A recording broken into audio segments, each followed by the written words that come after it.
할렐루야, 반갑습니다. 2021년 신임 서리집사로 임명되기 위해 또 이 교육에 참여하신 여러분을 환영하며 축복합니다. 저는 이교구를 담당하고 있는 김형권 목사입니다. 네, 여러분 문자로 그 강의안을 다 받으셨을 거예요. 나와 있는 주소를 클릭하시면 이제 PDF 파일이 열리게 되는데 거기에 이런 책, 행복한 서리집사라는 책이 소개되어져 있습니다. 그 페이지를 한번 보시면 목차가 나오는데 청지기란 무엇인가, 또 청지기는 왜 훈련받아야 하는가, 이 청지기에 대한 원론적인 내용을 제가 강의를 하게 될 거고요.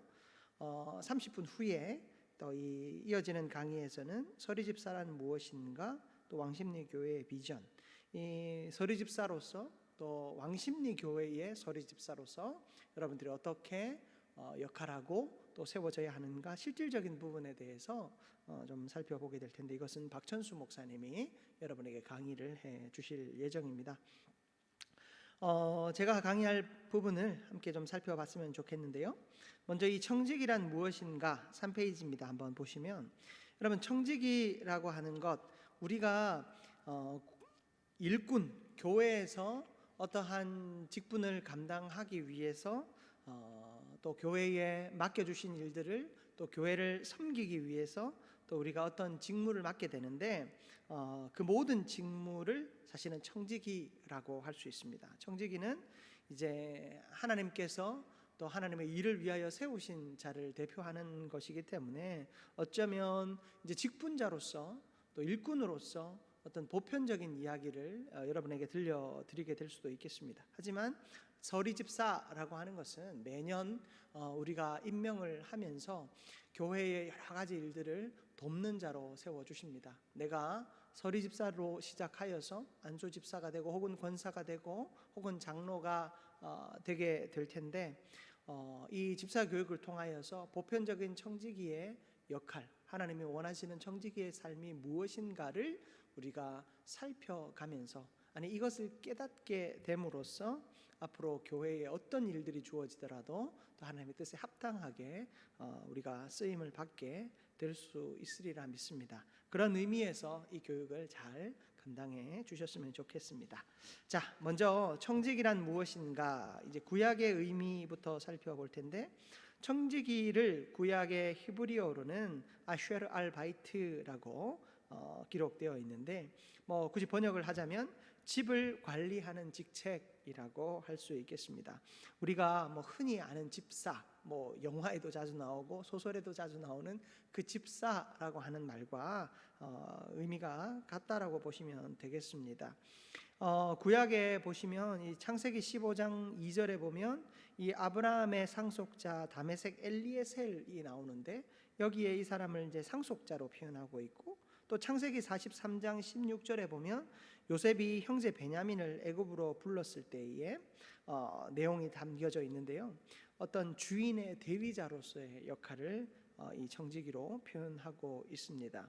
그리고 역대상 28장 1절에 보면 성전 건축을 지시하기 위해서 다윗이 고관들을 모으게 되는데, 또 그들도 이 청지기의 모습, 높은 지위와 직급의 사람을 이제 나타내게 되는 것입니다. 또 다니엘 1장 3절과 8절에서 20절까지의 말씀을 보면 이 다니엘을 지도한 환관장에 대한 이야기가 나오는데, 바로 이 청직이라고 하는 것이 왕과의 어떤 대화 상대일 뿐만 아니라 왕의 자녀를 훈육할 정도의 지성을 가진 사람을 청지기로 성경은 세우고 있다라는 것을 보게 됩니다.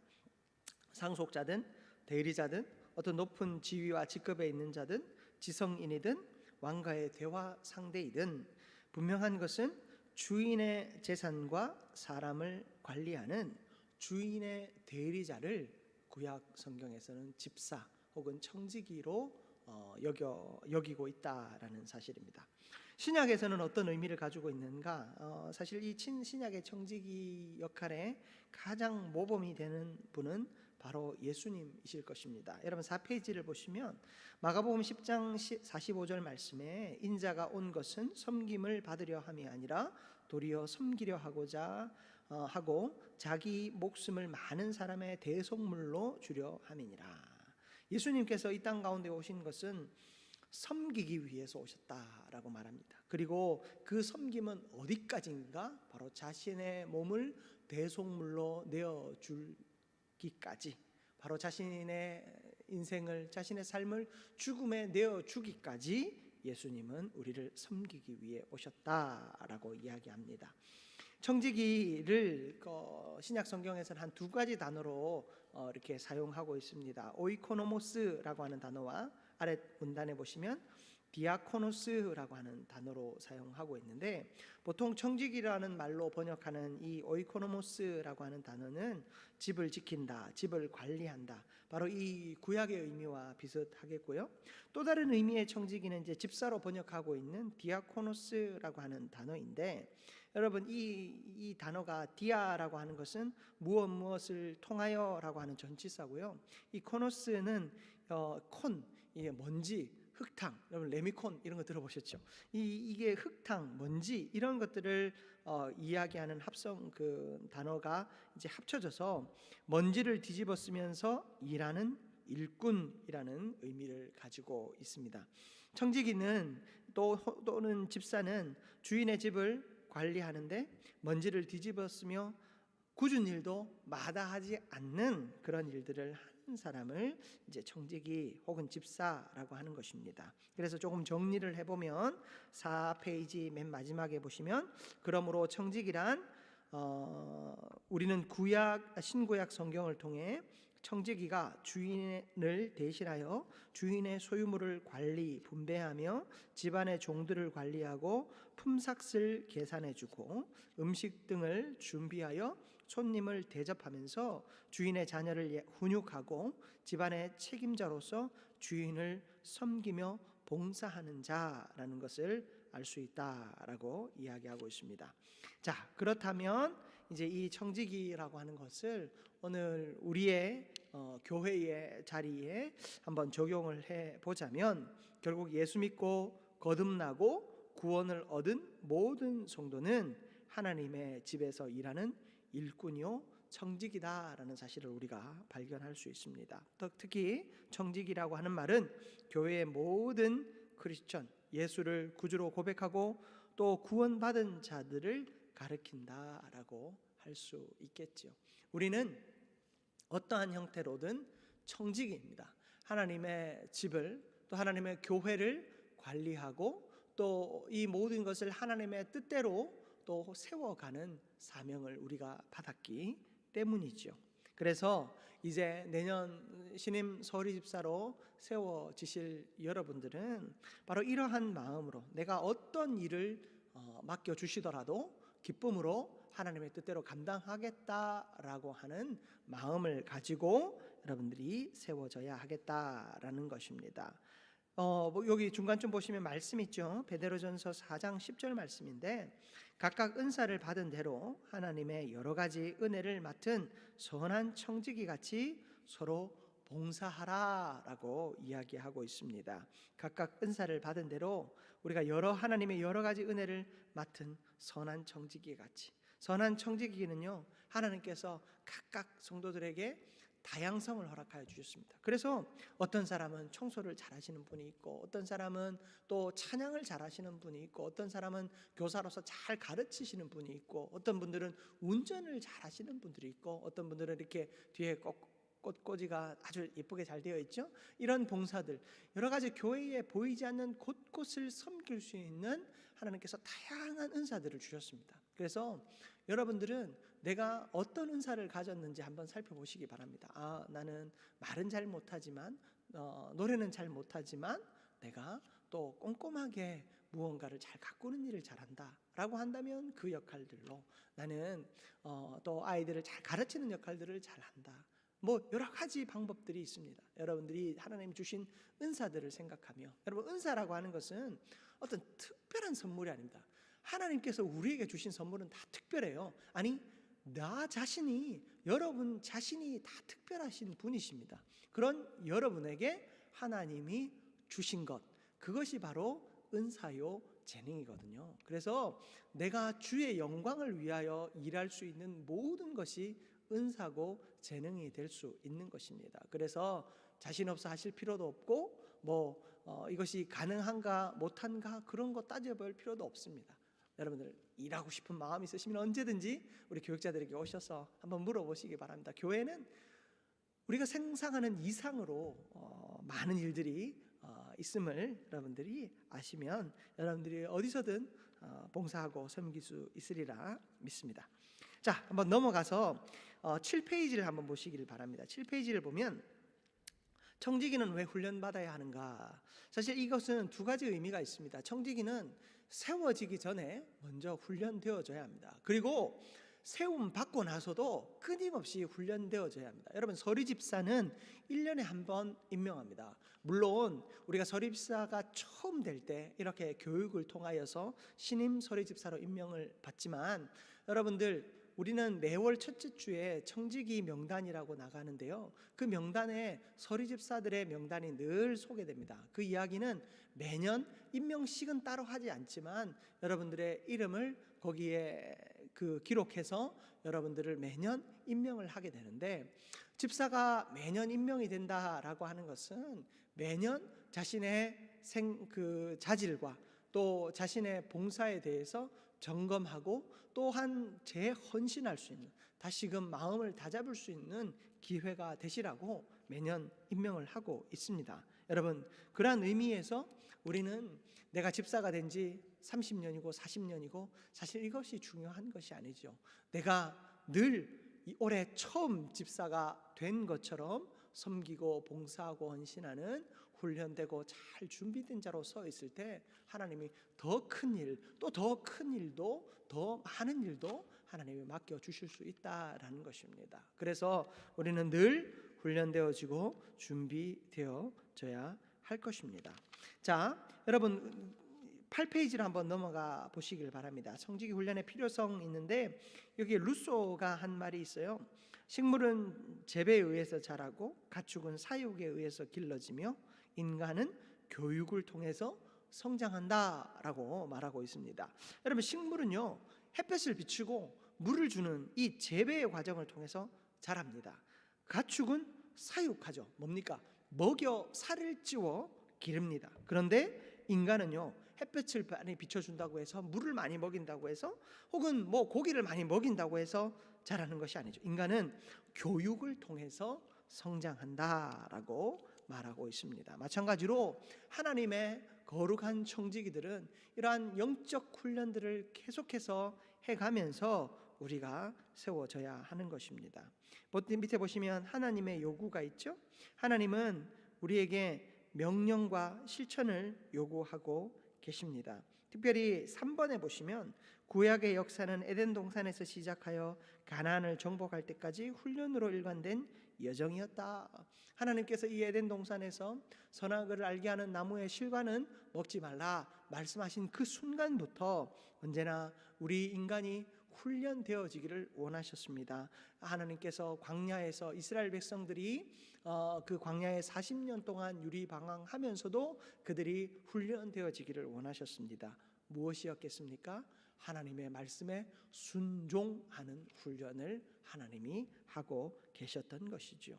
여러분, 청지기의 가장 중요한 덕목을 저에게 들어보라고 한다면 저는 쉬지 않고 단번에 말씀드릴 수 있습니다. 바로 순종입니다. 여러분, 순종은요, 그저 어떤 권세나 권위에 단순히 복종하는 것이 아닙니다. 순종은 내 마음을 다하여 온전히 나의 모든 판단과 생각과 행동과 그 결과까지도 하나님께, 주인 되시는 하나님께 맡겨드리는 것, 내 삶의 주도권을 내어드리는 것이 바로 순종입니다. 내 마음대로 다 하면서 앞에 가서만, 눈에 띄는 곳에서만 굽신굽신 하는 것이 순종이 아니죠. 그것은 하나님을 속이는 일입니다. 우리는 어느 곳에 있든지, 예배하는 곳에서, 기도하는 곳에서부터 시작해서 사람들 눈에 많이 띄는 봉사의 자리에 이르기까지 어떤 곳에서도 우리는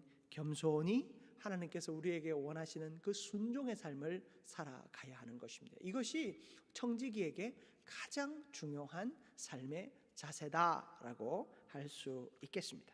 자, 두 번째로 9페이지 보시면 예수님의 명령과 실천. 자, 뭡니까? 예수님께서는 우리에게 무엇을 원하실까요? 여러분 밑에 2번에 딸려 있는 우리 마태복음 28장 18절에서 20절 말씀이 있습니다. 같이 한번 봉독해 볼까요?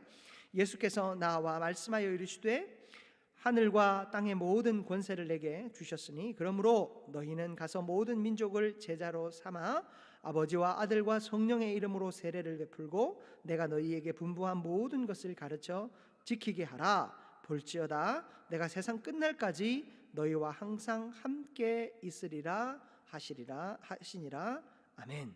여러분, 주님께서 우리에게 원하시는 것은 무엇입니까? 모든 민족을 제자로 삼는 것입니다. 그리고 세례를 베풀고 가르쳐 지키게 하라라고 말씀하고 있습니다. 이것은 주님께서 우리에게 주신 명령일 뿐만 아니라 청지기인 우리가 또 교회 가운데에 우리의 삶의 자리에서 마땅히 감당해야 할 것입니다. 바로 청지기는 이렇게 주님의 명령을 쫓아 끊임없이 나를 가꾸고 가르치고 전하기에 부족함 없는 자질들을 잘 세워가야 할 것입니다. 그리고 세 번째로 성령께서는 우리에게 어떤 명령과 실천을 요구하시는가? 10페이지를 한번 보시기 바랍니다. 10페이지 2번을 보시면 성령께서는 우리에게 은사의 수여자로서 각 사람에게 은사를 주셨는데 그 은사를 따라 우리가 하나님을 섬겨야 한다라고 말하고 있습니다. 그런데 그 은사들은요, 우리가 하나님의 영광을 위하여 사용할 때 유지되는 것임을 우리는 알아야 합니다. 우리가 신유의 은사를 받았고 또 혹은 방언의 은사, 통변의 은사, 여러 은사를 받았지만 그것이 내 믿음을 과시하고 어떤 하나님의 뜻을 넘어 내 뜻을 이야기하고 내 욕심을 이야기하고 또 내 힘과 능력을 드러내는 수단과 도구로 사용하게 된다면 하나님께서는 결코 그 은사를 여러분에게 그냥 두지 않습니다. 하나님은 그 은사를 주시기도 하시는 분이시지만 거두어 가시기도 하시는 분이십니다. 그러므로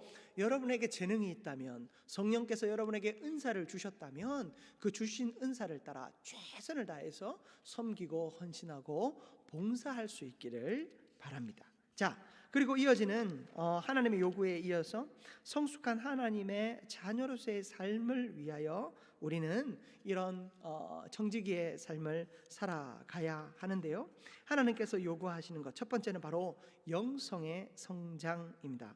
여러분, 우리 영의 성장이라고 하는 것, 하나님께서 우리에게 하나님의 놀라운 일들을 감당하기 위하여 성령을 주셨는데 그 성령과 함께 우리는 항상 하나님의 뜻에 가까워지는, 하나님의 뜻에 합당한 삶을 살아내는 노력과 또 그 삶을 통하여서 영적으로 자라가야 한다는 것입니다. 11페이지에 골로새서 1장 9절에서 10절의 말씀이 소개되어 있습니다. 우리 같이 한번 봉독하겠습니다.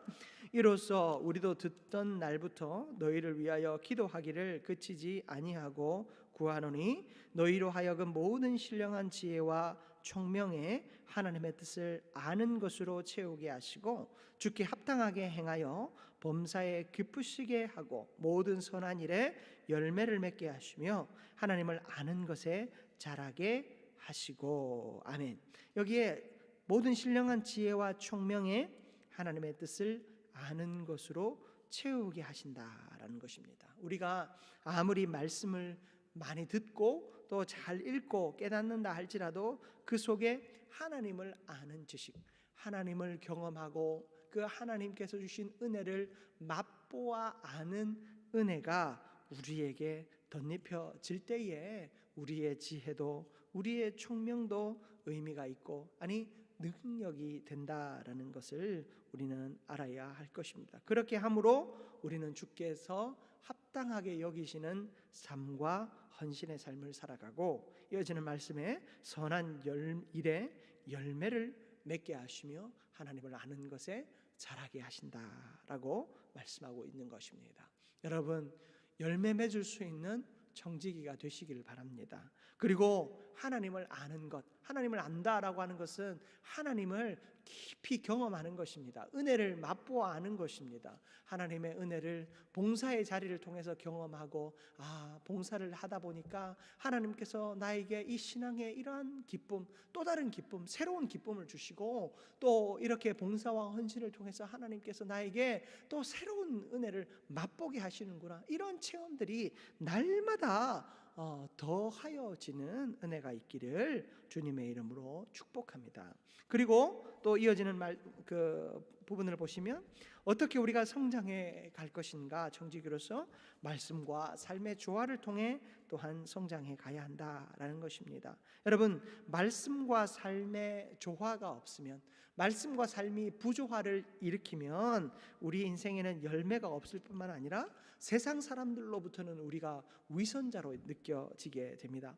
사실 이런 표현 써서 죄송합니다만은, 세상 사람들이 우리를 향해 개독교인들 이런 악한 말을 하잖아요. 그런데 그 말을 우리가 듣는 이유가 뭐냐? 말씀과 삶의 그 조화가 깨어져 가고 있기 때문입니다. 겉으로는 거룩한 척하고, 겉으로는 예수를 닮은 척하지만 속으로는, 뒤로는 거룩하지 않고 예수를 닮지 않고, 오히려 사람들, 세상을 닮아가는 우리의 모습이 그들에게 비춰지기 때문에 세상 사람들은 우리를 향해 비난하게 되는 것입니다. 여러분, 이러한 모순을 극복하기 위해 맨 마지막 11페이지 마지막에 2번을 보십시오. 끊임없는 말씀 묵상과 더불어 지속적인 훈련이 우리에게 있어야 한다라는 것을 가르쳐 주는 것입니다. 사랑하는 성도 여러분, 깨어있기 위해 훈련 받으십시오. 깨어있기 위해 말씀에 집중하십시오. 우리 교회는 우리 성경 말씀을 가르치고, 또 성경의 여러 가지 배경적인 이야기와 또 교리들을 가르치는 교육들이 계속해서 이루어지고 있습니다. 여러분, 이러한 교육들에 관심을 가지고 참여하시면서 예수를 믿고 또 예수 안에 살아가는 삶이 무엇인지 여러분들 배워보는 시간들을 가져보시기를 바랍니다. 나는 그거 다 안다 하시면, 여러분 그 순간부터 여러분들은 도태되기 시작하고 세상 사람들로부터 이 말씀과 또 삶의 부조화를 일으키게 됩니다. 끊임없이 우리는 듣고 깨닫고, 또한 그 깨달은 바를 삶으로 살아내기 위해 싸워가야지만이 우리는 세상으로부터 참으로 거룩하게 구별된, 세상으로부터 예수의 영광과 능력을 드러낼 수 있는 참된 그리스도인으로 살게 될 것입니다. 자, 이어지는 12페이지에 한번 보시면, 우리의 또 다른 하나님께서 원하시는 성숙한 삶은 어떻게 이루어가는가? 신앙 갱신을 통해서 이루어간다라고 합니다. 아까도 말씀드린 바이지만 1번에 보시면, 신앙은 정지 상태에 있으면 퇴화하고 무기력하게 되며, 또한 도전에 오는 세속 문화에 접목되어 동화되어 버린다. 그러면 신앙은 타락이 되어 곧 세속주의에 빠지게 된다라고 말합니다. 여러분, 세속주의가 뭐냐면 어떤 신념이나 사상, 어떤 의사결정 등에 있어서 종교의 간섭을 받지 않겠다라는 것이 이 세속주의의 사전적 의미입니다. 자, 그렇다면 이 세속주의라는 것이 교회에 접목되어질 때 우리가 어떤 일들을 감당하고 또 어떤 삶의 결정들을 함에 있어서 하나님의 뜻과 상관없이 결정하고 하나님의 뜻과 상관없이 행동하는 것, 여러분 이것이 세속주의인 것입니다. 우리는 그리스도인이라고 합니다. 하나님의 백성이라고 합니다. 하나님의 백성이, 그리스도인이 하나님의 뜻과 상관없이, 예수의 뜻과 상관없이 살아간다라고 하는 것은 우리가 더 이상 그리스도인이라는 이름을 달 수 없으며 하나님의 백성이라고 하는 그 신분을 우리가 가질 수 없음을 이야기하는 것과 같다라는 것입니다. 여러분, 그러므로 하나님 앞에서 깨어 계시기를 바랍니다. 3번 보시면, 12페이지 맨 마지막에 3번 보시면, 자신을 처복종시키면서 이 세대를 본받지 말고 변화를 받아서 자신의 신앙의 정체성을 확립해야 한다라고 말하고 있죠. 바로 이어지는 로마서 12장 1절에서 2절 말씀 13페이지인데요. 우리 같이 한번 봉독해 보겠습니다. 그러므로 형제들아, 내가 하나님의 모든 자비하심으로 너희를 권하노니 너희 몸을 하나님이 기뻐하시는 거룩한 산 제물로 드리라. 이는 너희가 드릴 영적 예배니라. 너희는 이 세대를 본받지 말고 오직 마음을 새롭게 함으로 변화를 받아 하나님의 선하시고 기뻐하시고 온전한 뜻이 무엇인지 분별하도록 하라. 아멘. 여러분, 하나님의 뜻을 이 세상과 온전히 분별하고 하나님의 뜻에 합당한 삶을 살아감으로 이 세상에 이끌려가는 자가 아니라 이 세상을 이끌고 가는 변화의 주도자가 되는 저와 여러분들 되시기를 주님의 이름으로 축복합니다. 자, 마지막으로 또한 우리는 어떻게 하나님의 성숙한 그 청지기로서 살아가야 하는가? 공동체의 삶의 실천을 통해 이루어져야 한다라는 것입니다. 성경은 우리가 끊임없이 남을 위하여 하나님의 사랑과 그 하나님의 사랑을 남을 위하여 증거하라고 이야기합니다. 그래서 우리가 성경을 두 문장으로 압축해 보면, 두 단어로 압축해 보면 하나님의 사랑과 이웃 사랑, 형제 사랑에 대하여 성경에 이야기하고 있다라고 우리가 이야기할 정도로 하나님은 그 이웃을 사랑하고 섬기는 일에 우리에게 많은 가르침을 주고 계십니다. 첫 번째는 교회에서의 공동체 윤리인데요. 우리는 교회의 한 공동체로서 예수 그리스도를 머리로 삼고 우리가 예수 그리스도의 지체됨을 알고 살아가야 합니다. 밑에 보시면 고린도전서 12장 12절에 몸은 하나인데 많은 지체가 있고 몸의 지체가 많으나 한 몸임과 같이 그리스도도 그러하니라. 바로 이것은 유기적인 연합을 의미합니다. 유기적인 연합이라고 하는 것은 서로가 서로에게 영향을 끼치는 존재라고 하는 것이죠. 한 사람이 아프면 다른 사람이 아파해야 하고 할 수밖에 없고, 한 사람이 믿음에 바로 서면 다른 사람에게도 그런 선한 영향이 끼쳐질 수밖에 없는 그런 구조를 말하는 것입니다. 바로 교회는 공동체입니다. 서로가 서로에게 영향을 끼칠 뿐만 아니라 서로가 서로를 이끌어줘야 하는 공동체인 것입니다. 그러므로 우리 가운데 침투해 있는 이기주의를 타파하고 주님께서 우리에게 원하시는 이웃을 섬기고 사랑하며 공동체를 섬기는 삶을 우리가 잘 살아내어야 할 것입니다. 두 번째로 14페이지 보시면 사회에서의 책임 윤리가 있습니다. 청지기는 신앙의 주체성 확립을 위해서 사회에 대한 책임 윤리를 실천하며 살아야 한다라고 말해주고 있습니다. 여러분, 예수님께서 여기 마태복음 5장 39절에서 44절까지의 말씀에서 오른뺨을 치거든 왼뺨을 돌려대라 라고 가르치시고, 속옷을 가지고자 하면 겉옷을 내주라고 가르치시고, 또 억지로 오리를 가자고 하면 십리를 동행하라고 말씀하십니다. 또 구하는 자에게는 주고 꾸고자 하는 자에게는 거절하지 말라라고 말씀하고 계십니다. 교회 공동체 안에서 우리가 섬기고 베풀고 돕는 일을 감당할 뿐만 아니라 교회 밖에서도 우리는 빛과 소금의 역할을 잘 감당하는 사람이 되어야 할 것입니다. 우리가 이렇게 청지기로서 잘 준비된 모습으로 서게 되면 또한 끊임없이 이러한 삶을 위하여 말씀 가운데 순종하고 영적 훈련들을 계속해서 해 나간다면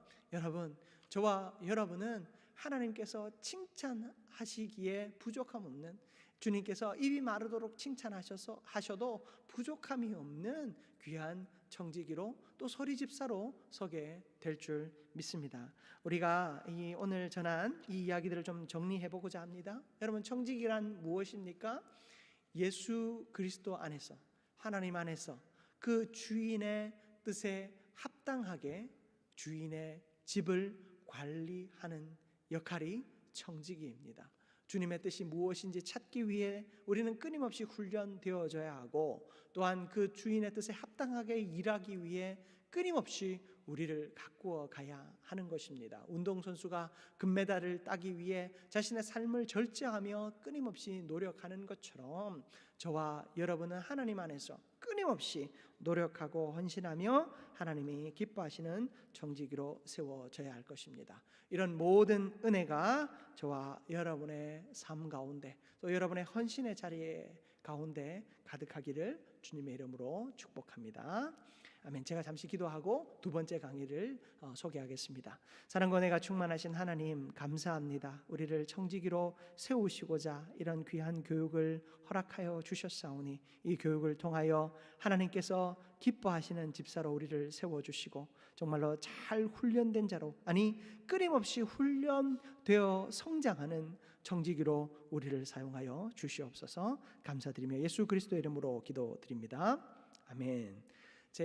이어서 우리 박천수 목사님 나오셔서 두 번째 강의해 주시겠습니다.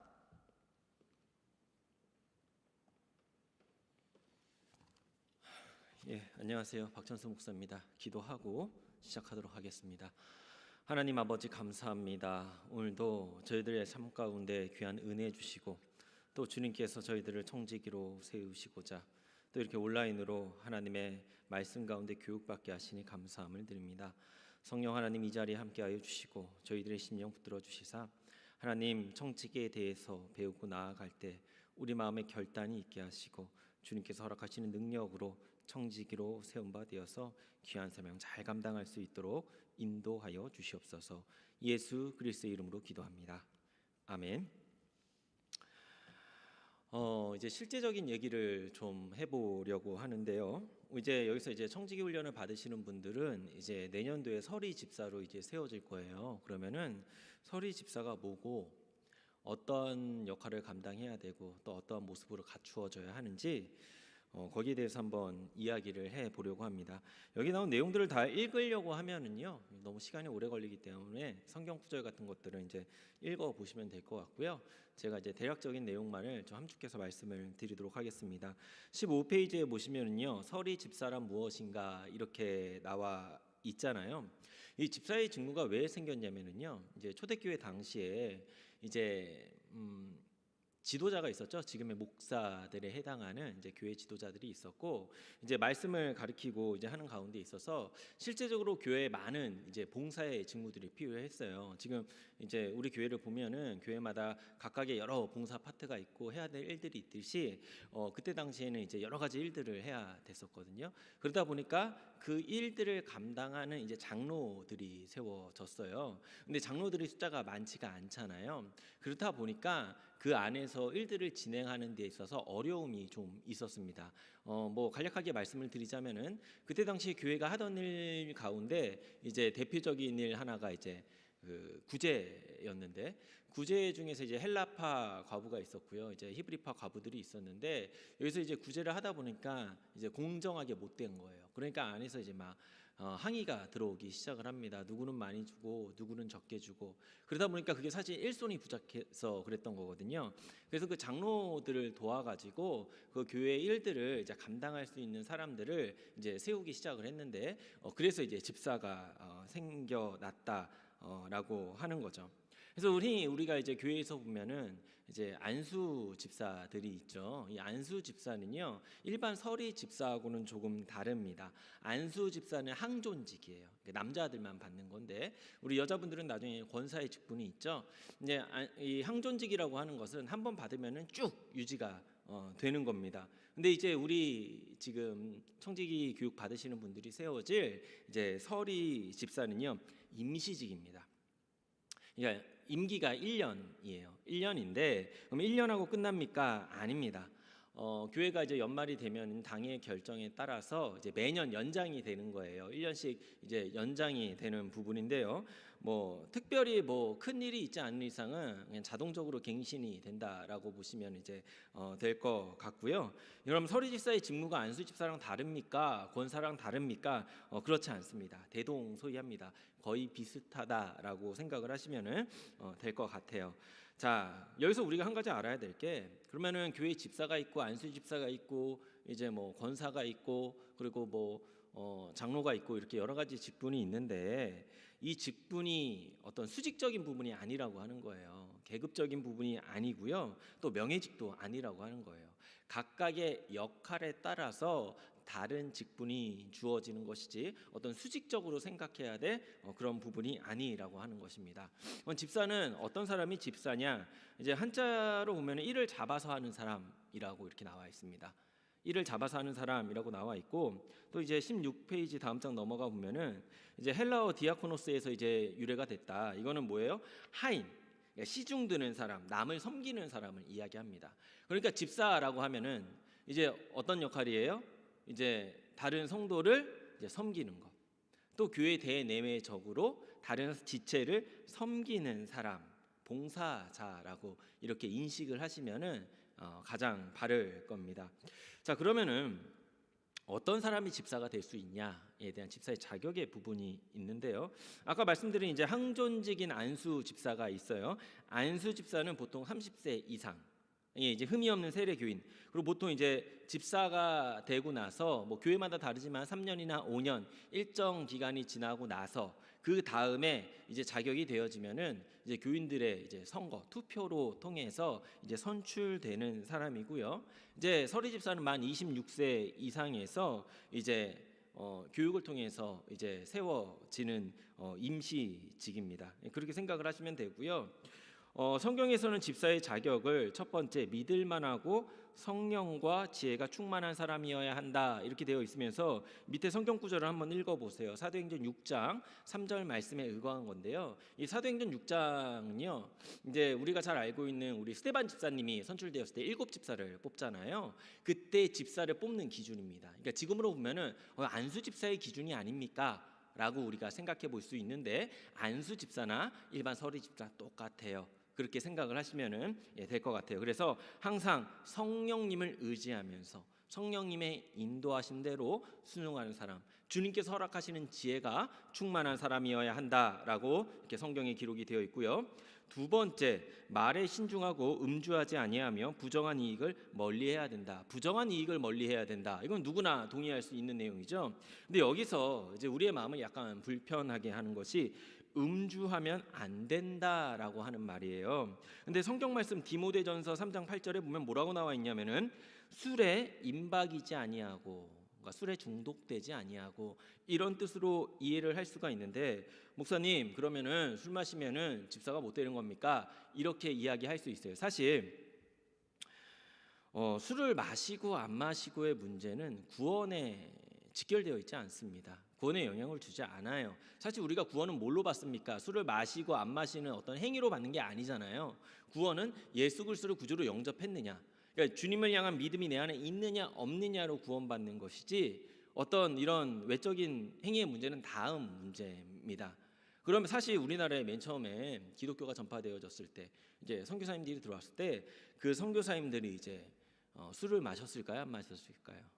예, 마셨습니다. 사실은 처음에는 우리나라 사람들과 이제 친해지기 위해서 같이 술도 마시고는 했었어요. 그런데 우리나라 사람들만의 특징이 있습니다. 술을 마시면 어떻게 되죠? 끝장을 봐요. 끝까지 마셔요. 막 흔들리면서 제대로 걷지도 못하면서 술 취했냐고 물어보면은 안 취했다라고 얘기를 하죠. 근데 끝까지 마시고 이제 실수를 합니다. 그러다 보니까 술에 취해 가지고 덕스럽지 않은 모습들이 나타나는 거예요. 그래서 이제 판단을 한 거죠. 한국 사람들에게는 안 되겠구나. 술을 마시게 하면 안 되겠구나. 그래서 선교사님들이 이제 술을 마시지 않습니다. 이제 목회를 하면서 마시지 않아요. 예수님 당시에는 어떻습니까? 예수님 당시에는요, 그때 당시의 사회학적 배경을 좀 봐야 돼요.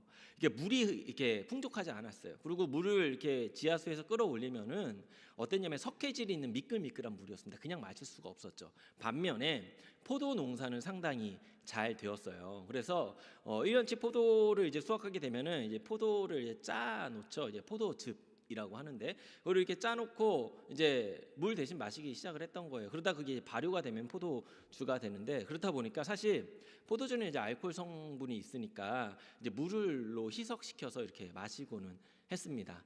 그때 당시에는 뭐 이제 필수적인 그런 삶의 요소였다라고 하지만, 지금은 마실 물도 풍족하고, 그리고 포도주가 아니더라도 우리가 흔히 접할 수 있는 음료수들이 많이 있잖아요. 굳이 마실 필요가 없다라고 하는 거죠. 그리고 그리스도인의 덕을 세우는 데 있어서 부정적인 역할을 하기 때문에 마시지 않는 게 좋다라고 하는 것입니다. 그렇게 이해를 하시면 될 것 같아요. 보통 우리 청년분들이 이제 처음에 직장에 취직하고 나면은 술 마시는 문제로 되게 많이 이제 어려워하시는데, 그렇다고 해서 구원에 관련 직결된 문제가 아니니까 마셔도 되겠지, 안 마시는 게 좋습니다. 안 마시는 게 좋아요. 안 마시는 게 좋으니까 되도록이면 멀리 하시고 안 마실 수 있는 게 좋아요. 하지만 술을 누가 마신다 그래서 저 사람은 술을 마시네라고 하면서 우리가 정죄할 필요는 없다라고 하는 것입니다. 성령님이 우리 안에 강하게 내주하시고 우리의 삶을 인도하시면은 누가 마시라고 그래도 안 마십니다. 그러니까 술은 멀리 하시는 게 좋다. 하지만 그것에 있어서 너무 막 죄책감을 느끼고 그럴 것까지는 없다라고 이제 말씀을 드리고요. 세 번째로 깨끗한 신앙 양심과 믿음 생활의 본이 되어야 한다. 뭐 당연한 얘기죠. 깨끗한 신앙 양심을 가지고 있어야 되고요. 다른 사람들이 봤을 때 믿음 생활의 본이 되어야 됩니다. 교회에서 맡은 바 직무를 감당함에 있어서 잘하고 못하고의 차이가 있을 수 있어요. 하지만 그것보다 더 중요한 것이 뭐냐? 성실한 모습. 성실한 모습으로 맡겨진 직무를 감당하는 것이 가장 중요합니다. 그것이 다른 사람들이 봤을 때 본이 되어져요. 이런 모습으로 세워져야 된다는 거 꼭 기억하시고요. 네 번째 보시면은요, 남자 집사들은 한 아내의 남편으로서 자기 집을 잘 다스려야 한다 이렇게 나와 있는데, 이것은 아직 혹시 지금 교육 받으시는 분들 중 가운데 결혼 안 하신 분들도 계실 거예요. 결혼 안 하신 분들에게도 해당이 되고요, 결혼하신 분들에게도 해당이 되는데요, 자기 집을 먼저 잘 다스려야 돼요. 남편은 이제 집의 머리가 되거든요. 가정의 머리가 되기 때문에 먼저 가정을 믿음으로 잘 다스릴 수 있어야 하고요. 다섯 번째로 여자 집사들은 정숙하고 남을 모함하지 아니하며 절제에 힘쓰고 모든 일에 충성하는 자여야 된다. 남을 모함하지 않고 절제에 힘쓰고 모든 일에 충성하는 자여야 된다. 목사님, 이거 너무 남녀 차별적인 발언 아닙니까? 라고 이렇게 이야기하실 수도 있어요. 근데 이건 이제 대표적인 부분만을 성경이 기록을 해 놓은 것이고요, 남자에게도 해당이 되어져요.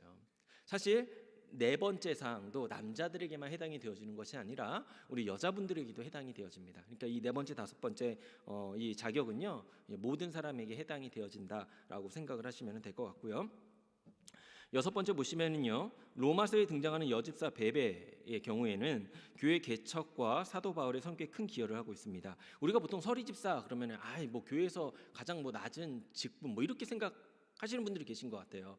그래서 많으니까 뭐 맡은 일들 뭐 그냥 중요한 일들은 안 맡겠지, 그렇지 않습니다. 직분의 계급이 없다라고 제가 아까 말씀을 드렸잖아요. 서리 집사님들도 막중한 일들을 하실 수 있으세요. 이 여집사 베베도요, 정말 사도 바울의 어떤 그 사역 가운데 교회 개척과 또 선교에 정말 큰 기여를 하고 있습니다. 바울이 나중에 감동해서 이름까지 언급을 하잖아요. 대단했던 사람들이에요. 그러니까 내가 이제 서리 집사로 세운 바 되어지면은 나도 최선을 다해서 충성 다해서 그 사명 감당해야겠다라고 하는 결단들이 있었으면 좋겠습니다. 18페이지로 넘어갑니다. 그럼 집사의 자세, 집사가 되면은 어떤 자세로 일을 해야 되는가? 첫 번째 보면은 받은 은사대로 하라 이렇게 나와 있는데요, 하나님께서는요 공평하게 모든 사람에게 은사를 허락해 주셨습니다. 그러니까 사람마다 잘하는 게 꼭 한 가지 이상씩은 있어요. 나는 아무것도 잘하는 게 없는 것 같은데 라고 생각이 들 수도 있지만, 그것은요 내가 아직 못 찾아서 그렇습니다. 잘하는 게 있어요. 그것이 어떤 외적으로 드러나는 기능적인 면에서 있을 수 있고요, 아니면 내적으로 드러나는 사람들 가운데 풍겨지는 어떤 느낌과 그 분위기 가운데 드러나는 나의 내적인 성향으로 드러나는 또 장점들도 있을 수 있습니다. 자, 그렇다라고 한다면은 항상 어떤 일들을 감당할 때 우리가 이런 고민에 빠져요. 내가 하고 싶은 일이 따로 있고요, 그러니까 하고 싶은 봉사 파트가 따로 있습니다. 그리고 내가 받은 은사가 있어서 잘할 수 있는 파트가 있어요. 자, 그러면 어느 쪽을 해야 됩니까? 라는 고민이 생길 수가 있죠. 어느 쪽을 해야 될까요? 내가 하고 싶은 것과 내가 잘할 수 있는 것. 성경적으로는 받은 은사대로 하는 겁니다. 그러니까 내가 잘할 수 있는 것, 잘할 수 있는 것. 왜 하나님이 그 은사를 내게 왜 주셨겠어요? 그 은사 잘 사용해서 하나님 앞에 영광을 드러내라고 그렇게 허락하셨기 때문에 받은 은사대로 하는 것이 중요합니다. 자, 그리고 두 번째로는요, 섬김의 자세로 충성을 해야 돼요. 아까 집사가 이제 디아코노스 해가지고 하인, 남을 섬기는 사람 이렇게 이야기를 했잖아요. 그러니까 예수님께서도 이 땅 가운데 죄인들을 섬기기 위해서, 사회적 약자들을 섬기기 위해서 오셨듯이 집사들도 마찬가지라고 하는 거예요. 남에게 대접받으려고 하는 것이 아니라 예수님의 모습을 본받아서 섬기려는 마음들, 이 마음들이 내 안에 항상 있어야 합니다. 자, 그리고 이제 세 번째 보면은 서로 조화를 이루면서 봉사하라 이렇게 나와 있는데요, 사실 사람마다 다 성격이 다르고 받은 은사가 다릅니다. 다 달라요. 그래서 같이 일을 할 수가 있는 거예요. 다 똑같은 부분에서 잘한다라고 한다면은 거기서 조화를 이루기가 상당히 어렵습니다. 우리가 보면은 눈의 역할이 있고 코의 역할이 있고 입의 역할이 있고 손과 다리의 역할이 각각 있듯이 이 각각의 지체들이 자기의 역할을 잘할 때 우리가 제대로 된 생활을 할 수 있듯이 마찬가지입니다. 그러니까 우리 안에서 봉사를 할 때 있어서 조화를 이루는 것이 너무나도 중요하다라고 하는 거예요. 다 같이 나는 이걸 하고 싶은데 한 군데로 다 몰리면 안 된다라고 하는 거예요. 교회에서 식당 공사도 있고요, 설거지도 있고요, 음식 만드는 것도 있고요, 청소도 있고요, 그리고 교사도 있고요, 주차 관리도 있고, 여러 가지 있잖아요. 거기서 부족한 부분에 있어서 내가 어떻게 쓰임 받을 것인가, 그 가운데 내 은사는 무엇인가를 생각해 보면서 그 안에서 이제 조화를 이루면서 봉사하는 것이 필요하고요. 네 번째, 부지런함으로 하라. 당연하니까 넘어가고요. 다섯 번째 중요합니다. 종말 의식을 가지고 충성하라. 사실 우리가 언제까지 살 수 있을지 몰라요. 나중에 하지. 우리가 이렇게 이제 교육자로서 어떠한 봉사의 부분에 대해서 이렇게 좀 부탁을 드리면은요, 나중에 할게요, 목사님. 나중에 할게요. 언제 나중에 할까요? 지금 뭐가 급한 게 있습니까? 그러니까 주님께서 주신 이 직무는요, 내 거 할 일 다 하고 내 급한 거 다 하고 남는 시간에 하는 게 아니라는 거예요. 우리가 언제까지 살지 어떻게 알아요? 주님께서 오라고 하시면 당장 가야 돼요. 내일 당장 주님 앞에 갈 수도 있고요, 조금 있다가 갈 수도 있어요. 우리가 인생의 말년에 가지고 가장 후회가 되는 게 뭔지 아십니까? 제가 이제 임종 예배를 이제 드리면서 이제 물어보잖아요. 가장 이제 후회되는 게 뭡니까?라고 이렇게 물어보면은 다들 내가 그때 이걸 했어야 되는데, 내 버킷리스트가 있었는데 이걸 못 해가지고 후회된다. 아무도 없어요. 신앙이 있으신 분들은 내가 왜 그때 주님 앞에 더 충성하지 못했을까? 이제 주님 앞에 서게 되었는데 시간이 지나고 보니까 한 일이 아무것도 없다는 거예요. 전도하지 않았다는 거예요. 봉사의 직무를 잘 감당하지 않았다라고 하는 거예요. 주님 앞에 내가 무슨 말을 할 수 있을까? 여기에 대해서 고민들을 하시더라고요. 그러니까 지금 당장 오늘이 내 삶의 마지막일 수도 있다. 그렇다면 내가 무엇을 해야 될까? 우리 아마 이렇게 생각하면 간단합니다. 이제 세상에 종말이 일주일 남았다라고 이제 가정을 한번 해보자고요. 일주일 남았습니다. 우리 성도님들 뭐 하시겠습니까? 라고 하면은요, 평상시대로 내가 못했던 거 하고 싶은 사람 없을 거예요. 신앙이 제대로 서신 분들은 어떻게 합니까? 주님 앞에 나오겠죠. 내가 여태까지 회개하지 못했던 것들, 내가 감당하지 못했던 일들, 주를 위하여 사는 아마 일주일이 되지 않을까라는 생각을 해봅니다. 그런 종말의식을 가지고 주님 앞에 충성해야 한다라고 하는 거죠. 네 번째, 집사의 직무가 나와 있는데요. 예배 출석, 당연한 건데요. 출석에 있어서 중요한 부분은요, 시간 전에 와야 된다는 거예요. 항상 시간 전에. 항상 보면은요, 늦으시는 분들은 항상 늦으시고요, 일찍 오시는 분들은 항상 일찍 오세요. 마음가짐이 되게 중요합니다. 미리 주님 앞에 나와서 찬양 부르고 기도하면서 마음의 준비를 하는 것, 예배하는 것, 그 가운데 주님께서 부으신 은혜가 큽니다. 더 많은 은혜를 받아 누릴 수 있다라고 하는 거죠. 그리고 성경 공부 모임, 우리 교회도 이제 많은 성경 공부 모임이 있는데요. 성경 공부 모임을 통해서 주님에 대해서 더욱더 알아가야 돼요. 내가 직분 받는 지 10년이 지나고 20년이 지나고 30년이 지나도 성경에 대해서 잘 몰라요. 하나님에 대해서 잘 몰라요. 이건 문제가 있는 겁니다. 내가 주님을 사랑한다라고 하면은 사랑하는 어떤 대상에 대해서는 알고 싶잖아요. 연애할 때 다들 한번 해보셨잖아요. 상대에 대해서 알고 싶잖아요. 내 자녀를 사랑해요. 내 자녀에 대해서 알고 싶잖아요. 내가 사랑하는 어떤 일이 있어요. 그럼 그 일에 대해서 알고 싶잖아요. 마찬가지입니다. 내가 주님을 사랑한다라고 한다면 어떻게 해야 되죠? 주님에 대해서 알아가야 되죠. 무엇을 통해서? 말씀을 통해서. 성경 공부에 열심을 내셔야 되고요. 주님의 몸된 교회를 위해서 기도하셔야 합니다. 그리고 교회가 필요로 하는 봉사, 이제 권면을 통해서 이제 봉사의 자리가 들어올 때 적극적으로, 아까 제가 말씀드렸죠. 내 할 일 하고 남은 시간 가운데 하는 게 아니라 주님의 일이 우선되어야 한다라고 하는 거죠. 그리고 다섯 번째, 전도인이 되라. 이 말씀을 전하고 예수 그리스도의 복음을 전하는 것은 어떤 특정한 사람들에게 주어진 사명이 아니라 모든 성도들에게, 모든 직분자들에게 주어진 사명입니다. 직접 말로 예수 그리스도를 믿자라고 해서 이렇게 전도할 수도 있고, 또 아니면은 정말 주님께서 기뻐하시는 우리의 믿음의 삶의 모습으로 이렇게 삶을 통해서 전도할 수도 있죠. 그 부분에 대해서 우리가 항상 생각을 하면서 삶을 통해서 전도를 해야 되고요. 여섯 번째, 이제 11조에 관한 내용이 나오는데요. 이 11조에 대해서 많은 분들이 이제 불편하실 수 있어요. 근데 첫 번째 보면 뭐라 나와 있죠? 11조는 부담이 아니라 축복의 통로이며 형통함의 근원이라. 그래서 말라기 3장 10절에 마지막 부분에 이렇게 나와 있습니다. 나를 시험하여 내가 하늘 문을 열고 너희에게 복을 쌓을 곳이 없도록 붙지 아니하라 보라. 주님께서 말씀하신 거예요. 내가 너희들에게 복을 붙지 아니하라 보라. 사실 이 11조는요, 내가 이제 열이 있는데 열의 9은 내 거고 열의 하나는 주님 겁니다라고 해서 드리는 게 아니에요. 이 11조는 하나를 주님 앞에 드림으로 뭘 인정하는 거냐면은 나에게 온 모든 것이 주님의 것입니다. 그것을 내가 인정하는 마음으로 주님 앞에 올려드립니다 라고 하는 거죠. 이게 11조입니다. 그러니까 나에게 있는 모든 것이 주님의 겁니다. 근데 물질적인 부분에 있어서 많은 분들이 되게 마음이 어려워하세요. 그래서 사실 이런 경우가 있습니다. 100만 원 받을 때 10만 원 11조로 드려요. 뭐 1000만 원 벌 때 100만 원 11조로 드릴 수 있습니다. 그런데 액수가 커지면은 이제 주저하는 거예요. 제가 그럼 성도님들에게 한번 여쭤보고 싶습니다. 한 달에 100만 원 벌고 10만 원 11조로 드리겠습니까? 아니면 1억 벌고 1000만 원 드리겠습니까? 답은 나와 있는 거예요. 그러니까 주님이 나에게 부어주신 큰 은혜를 바라보지 못하고 내 앞에서 사라져야 될 것들, 주님 앞에 드려져야 될 것들에 보면서 안타까운 마음이 들고 아까운 마음이 드는 거, 그래서 못하는 거, 이거는 정말 어리석은 모습이라고 하는 거죠. 주님께서 모두 부어주신 겁니다. 그걸 주님 앞에 인정하는 모습으로 11조를 드려야 되고, 이거는요 단순히 물질적인 부분만 해당이 되는 부분이 아니에요. 주님께서 나에게 주신 재능, 그 은사를 주님을 위해서 사용하는 것, 그리고 주님께서 나에게 하루에 24시간을 주셨죠. 24시간에 10분의 1에 해당하는 시간을 온전히 주님을 높여드리는 데 사용하는 것, 주님께서 하루라는 시간을 나에게 주셨기 때문에 그것을 인정하면서 시간과 재능과 물질의 그 모든 부분에 있어서 11조를 드릴 수 있는 것, 이것이 진정한 11조라고 하는 거고요. 다음 장 넘어가 볼게요.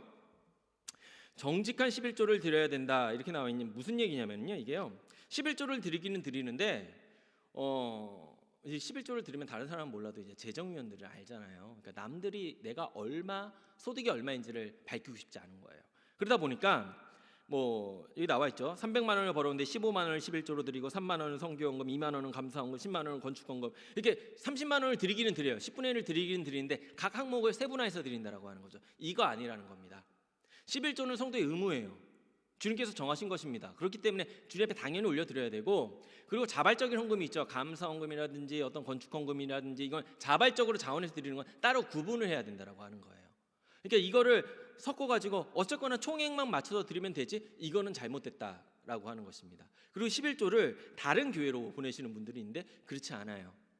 다른 교회가 어려워서요, 힘들어서요, 그건 목적 헌금을 따로 드리셔야 되고요. 그 교회를 돕기 위해서 11조는 본인이 섬기는 교회 주님 앞에 올려드리는 것, 이거는 주님 앞에 올려드리는 겁니다. 그렇기 때문에 분명히 구분해서 드려야 한다라고 하는 거고요. 세 번째로 보시면 11조는 돈에 대한 문제가 아니라 믿음에 대한 문제이다 이렇게 나와 있는데, 맞아요. 믿음에 대한 문제입니다. 믿음이 있으면 거칠 것이 없어요. 마음에 어떤 어려움이 없습니다. 하나님이 약속에 대한 말라기서의 마지막 말씀에 약속하신 그 신뢰에 대한 문제라고 하는 거죠. 내가 정말 신앙이 바로 섰는가, 믿음이 바로 있는가, 사실 물질로 인해서 증명되어진다라고 하는 거죠. 7번째입니다. 하나됨에 힘쓸 것 이렇게 나와 있는데, 화평케 하는 자가 하나님의 자녀다. 이를 위해 썩어지는 하나님의 미랄이 될 것 이렇게 나와 있습니다. 어떤 일들을 이제 감당하다 보면은요, 그 안에 분쟁이 있을 수 있어요. 서로의 의견이 다르기 때문에. 이제 의견이 다른 건데 그거를 틀림으로 인식하고 분쟁이 있을 수 있는데, 그때는 정말 구원에 직결된 문제, 정말 구원을 좌지우지하는 문제가 아니라면은 내가 양보하고 내가 썩어지는 미랄이 되면서 화평하게 하는 것이 먼저라고 하는 것입니다. 항상 주님의 공동체는 하나된 모습으로 나아가야 된다라고 하는 거죠. 이것을 항상 유념하시면서 하나되는 모습으로 나아갔으면 좋겠고요. 8번째, 서로 돕는 일에 솔선할 것, 이거 넘어가겠습니다. 그리고 9번째, 다투지 말 것. 아까 하나됨에 힘쓸 것과 이제 연장선상이 있는데요.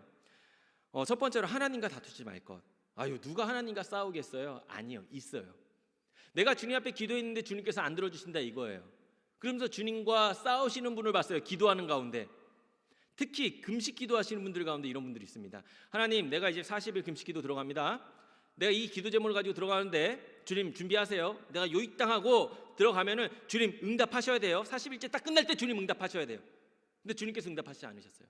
그럼 막 주님 진짜 계시냐, 날 사랑하시기는 하시냐, 이러면 떼쓰면서 싸우시는 분들이 있어요. 기도에 대한 응답은요, 내가 원하는 대로 하시는 것이 아니라 주님께서 원하시는 방향대로 응답해 주시는 것이 기도에 대한 응답입니다. 절대 주님과 싸우지 마세요. 절대 이길 수 없는 싸움입니다.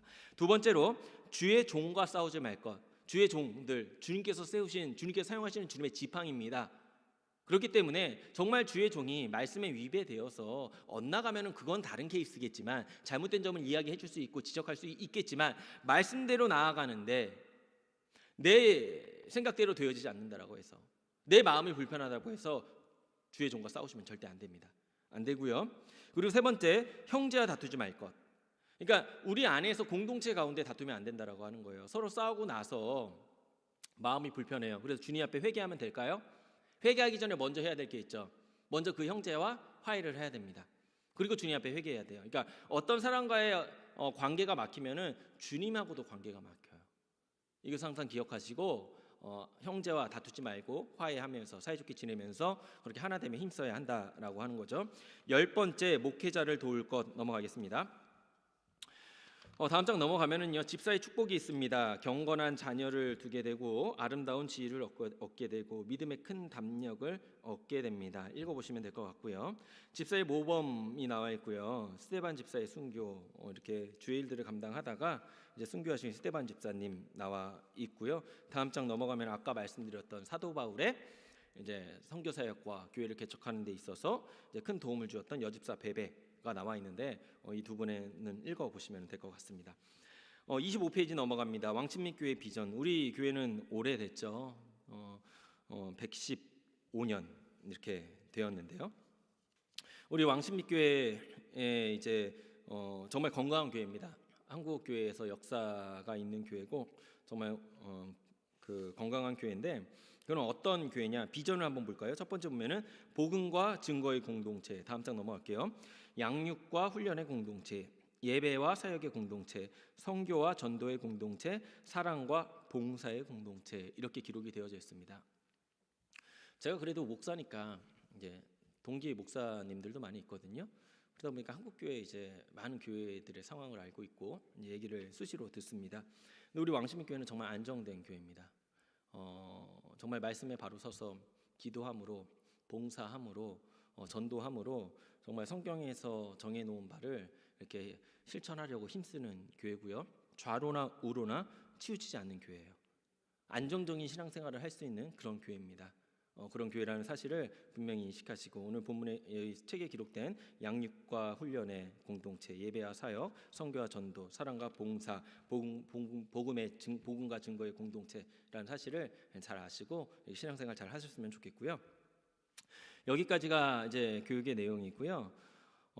지금 문자로 링크를 받으셨을 거예요. 거기에 보시면 이제 서약서 링크가 있습니다.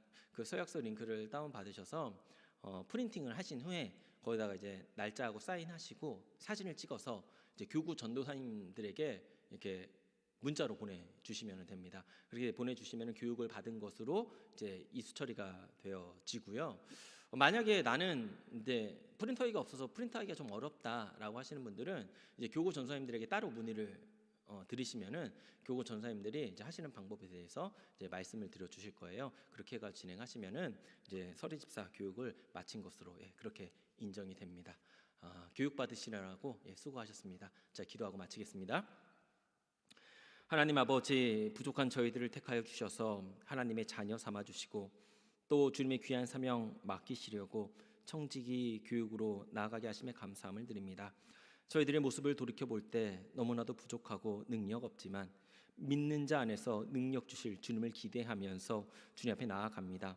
하나님, 오늘 저희들이 들은 이 내용들 내 마음판에 새길 수 있도록 주님께서 역사하시고, 그리함으로 말미암아 주님께서 정말 기뻐하시며 주님께서 인정하시며 주님께서 사용하시는 청지기가 되게 하여 주심으로 말미암아 삶의 발자취마다 주님의 복음을 증거하며 주님의 사랑을 드러내며 주님의 영광을 드러낼 수 있는 모든 주님의 귀한 종들 되어질 수 있도록 역사하여 주시옵소서. 앞으로의 삶을 주님께서 늘 함께하여 주시고 붙들어 주시길 원하오며 이 모든 말씀 주 예수 그리스도 이름 받들어 기도합니다. 아멘. 수고하셨습니다.